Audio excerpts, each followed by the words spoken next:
بسم اللہ الرحمن الرحیم وَآتَصِمُوا بِحَبْلِ اللَّهِ جَمِيعًا وَلَا تَفَرَّقُوا۔ یہ سورہ ال عمران کی آیت نمبر 103 ہے۔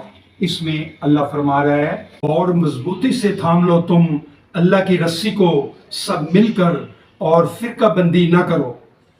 اللہ پاک اس میں فرما رہا ہے مسلمانوں کو کہ فرقہ بندی نہ کرو۔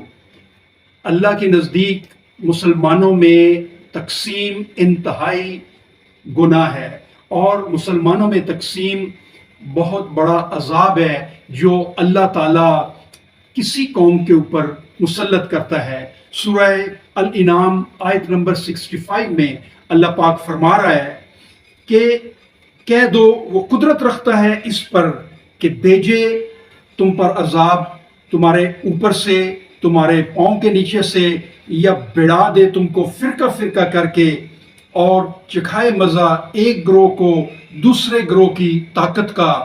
دیکھو کس طرح ہم بار بار پیش کرتے ہیں ان کے سامنے اپنی نشانیاں تاکہ وہ سمجھ جائیں۔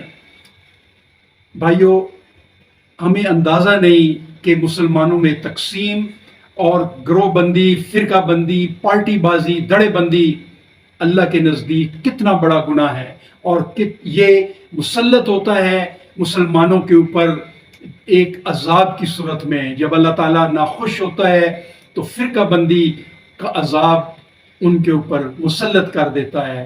بھائی اور دوستو، فرقہ بندی سے بچیں اور اتحاد اور یکجہتی پیدا کریں۔